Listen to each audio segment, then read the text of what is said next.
Balaghat news के प्रायोजक है Enigma Automobiles, the new age of electric vehicle. मात्र 5 रुपए में 85 किलोमीटर चलने वाली भारत की सबसे स्कूली स्कूटर। फाइनेंस एवं एक्सचेंज की सुविधा उपलब्ध। No petrol, no licence, no pollution, no registration, comfortable and eco friendly scooter. संपर्क करें Sunil bike motors, Gondia road, FCI गोदाम के सामने, कोसनी, बालाघाट। Contact detail 9424969460 87700290001।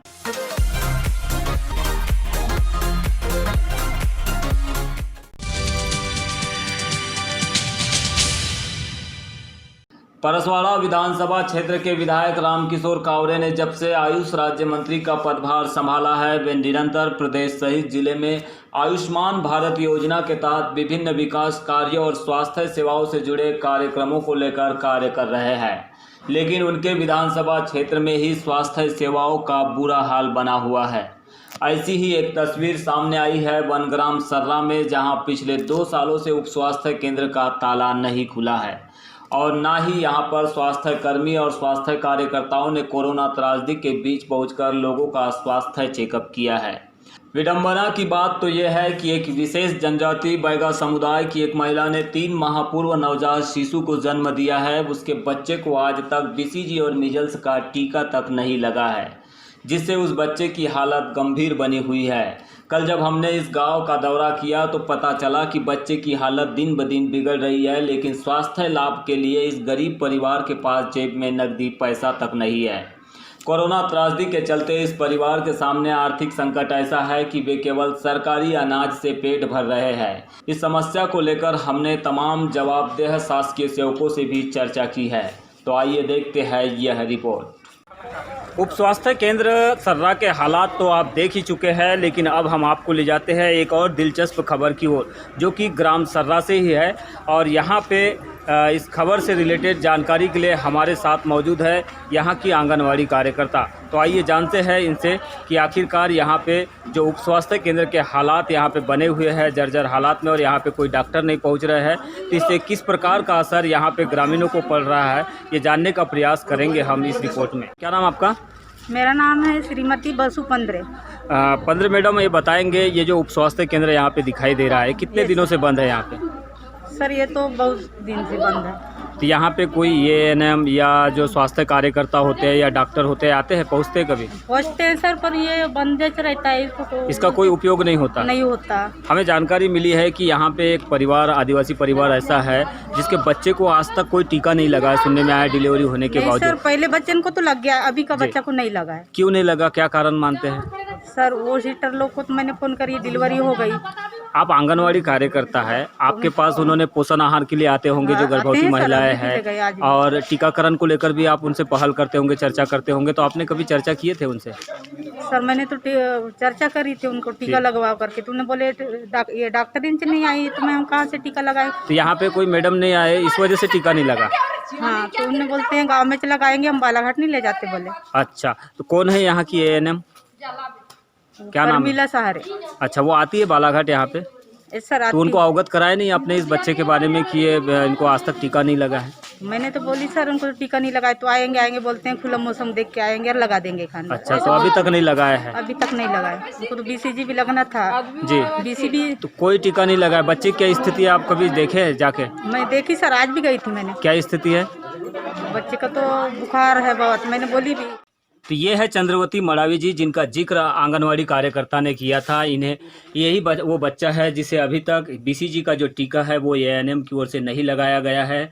इस परिवार की स्थिति काफ़ी दयनीय बनी हुई है। बच्चे को देख सकते हैं, इनका एक और बच्चा है जो इस समय आंगनवाड़ी से मिला हुआ दलिया है उसको खाकर अपना जीवन यापन करने के लिए मजबूर है। तो इस तरह की दयनीय स्थिति इस गरीब परिवार की बनी हुई है। लेकिन यहाँ पे जो स्वास्थ्य अमला है या स्वास्थ्य कार्यकर्ता है, उनका इस परिवार की ओर कोई ध्यान नहीं है। आंगनवाड़ी कार्यकर्ता की ओर से बार बार शिकायत करते हुए इस महिला को, यानी कि इस बच्चे को BCG का टीका लगाने का अनुरोध किया गया, लेकिन स्वास्थ्य कार्यकर्ता है उनकी ओर से अभी तक इसकी पहल नहीं की गई और बच्चे को कम से कम 100 डिग्री से ऊपर का बुखार बताया जा रहा है।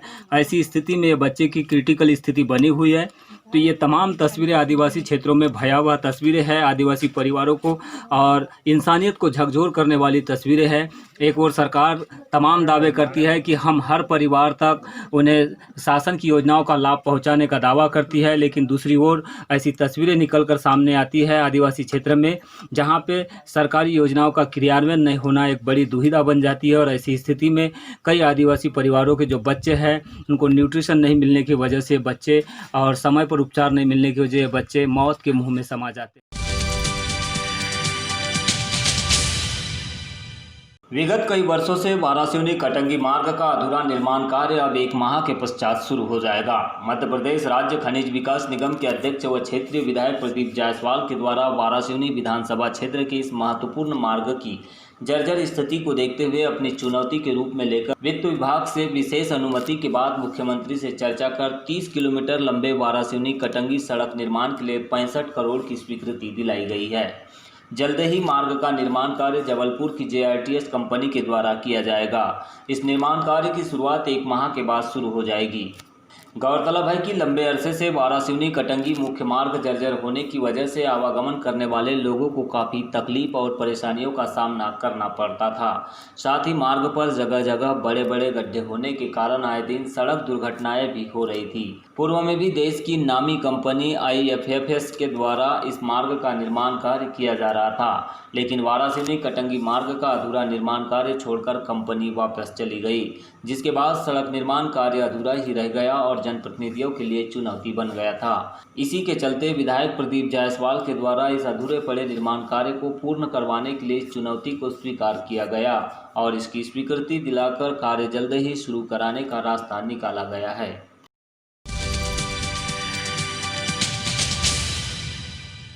मुख्य चिकित्सा एवं स्वास्थ्य अधिकारी डॉक्टर मनोज पांडे से प्राप्त जानकारी के अनुसार ICMR लैब जबलपुर और जिला अस्पताल की ट्रू नॉट लैब से 26 अगस्त को प्राप्त रिपोर्ट में 10 और मरीज कोरोना पॉजिटिव पाए गए हैं।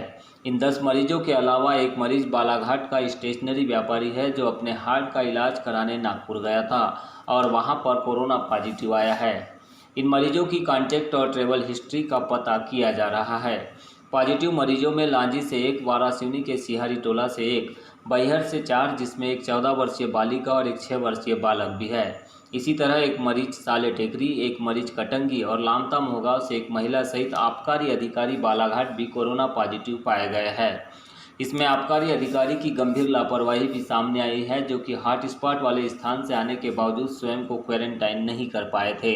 ऐसे में देखना यह होगा कि पेंडेमिक कानून केवल गरीबों पर ही कार्यवाही के लिए होता है या फिर अधिकारी और नेताओं के लिए भी, क्योंकि ऐसा बार बार देखने मिल रहा है कि अधिकारियों की लापरवाही पर प्रशासन किसी भी प्रकार की कार्यवाही नहीं करता है, परंतु गरीबों पर कार्यवाही शुरू हो जाती है।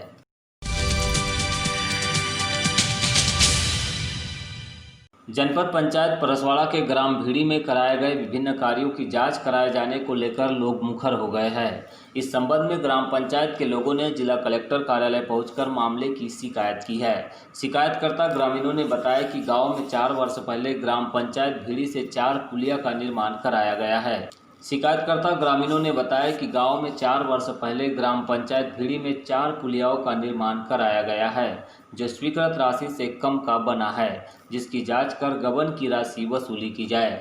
इसी तरह शमशान पहुंच मार्ग, उप स्वास्थ्य केंद्र के पास पुल निर्माण, चीनी रोड पुल निर्माण सहित अन्य कार्यों में भी जमकर अनियमितताएं बरते जाने के आरोप ग्रामीणों ने सरपंच और सचिव पर लगाए हैं।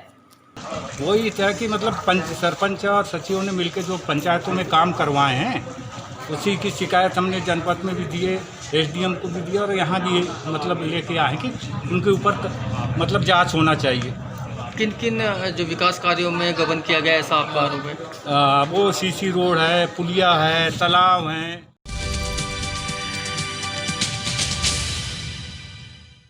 राष्ट्रीय विधिक सेवा प्राधिकरण नई दिल्ली तथा मध्य प्रदेश राज्य विधिक सेवा प्राधिकरण जबलपुर के निर्देशानुसार स्थायी एवं निरंतर लोक अदालत का आयोजन दिनांक 29 अगस्त 2020 को संपूर्ण जिले के तहसील स्तर से लेकर जिला स्तर तक में किया जा रहा है, जो कि अमरनाथ केसरवानी जिला एवं सत्र न्यायाधीश अध्यक्ष जिला विधिक सेवा प्राधिकरण के मार्गदर्शन में किया जाएगा।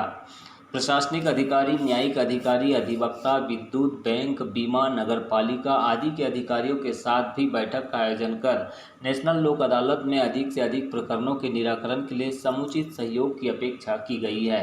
स्थायी एवं निरंतर लोक अदालत में आपराधिक राजीनामा योग्य व्यवहारवाद, विद्युत, जलकर संपत्ति के प्रकरणों व अन्य राजीनामा योग्य प्रकरणों का निराकरण किया जाएगा। शासन स्तर से नियमानुसार छूट भी जारी की जाएगी, जिसके संबंध में पृथक से सूचित किया जाएगा। इस लोक अदालत में सभी पक्षकार व अधिवक्तागण अपने प्रकरणों के निराकरण संबंधित न्यायालयों में उपस्थित होकर अधिक से अधिक संख्या में निराकरण कराकर लोक अदालत का भरपूर लाभ प्राप्त कर सकेंगे।